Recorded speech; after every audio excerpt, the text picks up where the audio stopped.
Hey everyone, welcome back to AutoVibe Reviews. Today we've got something super exciting. A full deep dive into the 2026 Kia EV9. 3 rows, sleek design, heavy performance, cutting-edge tech. We're going to break it all down, piece by piece.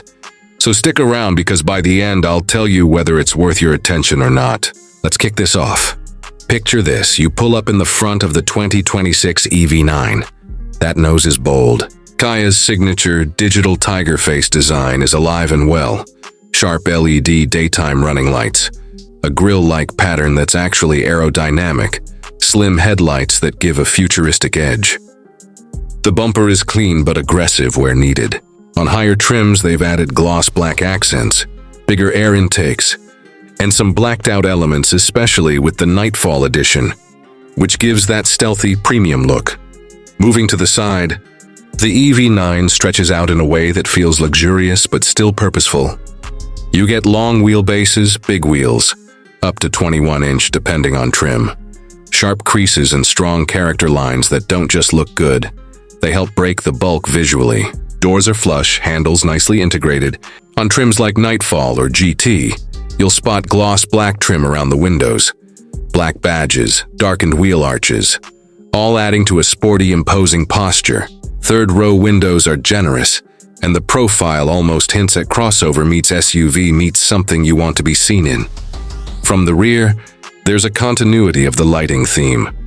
A full LED light bar stretching across the tailgate, clean surfaces, sharp tail light signatures that mirror what you saw up front.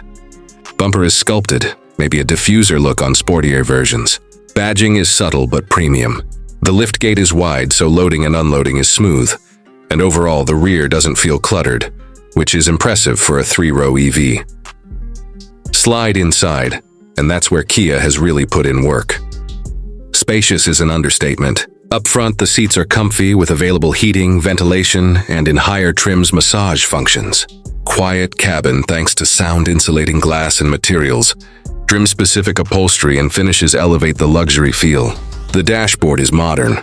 Twin 12.3-inch displays for driver and infotainment. A minimal number of physical buttons, more reliance on touch and haptic controls.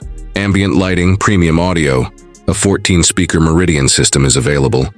USB-C ports everywhere, even in the third row. There's an optional lounge seat layout for the second row, which feels more like sitting in a premium lounge than in an SUV. Legroom is generous everywhere. But of course, the third row is best for kids or for shorter trips if full adult comfort is required. Cargo space flexes well. Behind the third row, usable space. Fold second and third rows, and you've got a huge flat loading area. Now, performance. This is where the EV9 brings the juice. Multiple configurations. Rear-wheel drive base models make about 215 horsepower with decent torque, enough for daily driving. Then you move up into dual-motor all-wheel drive versions that push about 379 HP in trims like Wind and Land, with better traction, quicker acceleration. But the stunner is the GT model.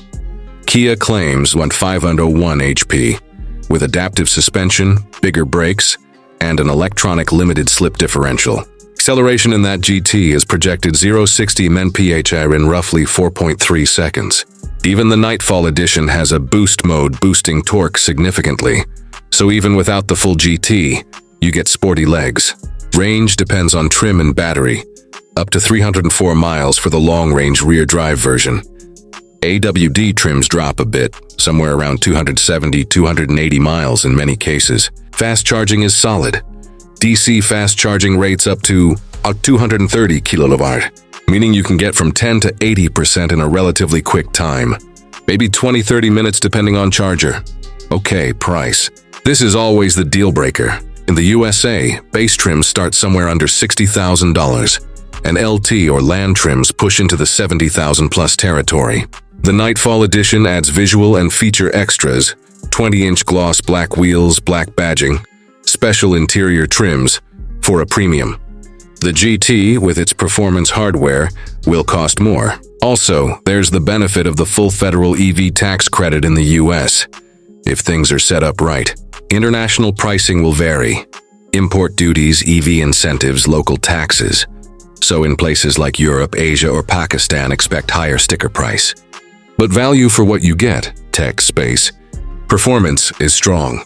Before wrapping up, a few of the things you might want to watch out for. Touch and haptic controls are cool, but sometimes less intuitive than physical buttons, especially while driving. Third row is still not full adult comfort over long distances in many tightly curved roads.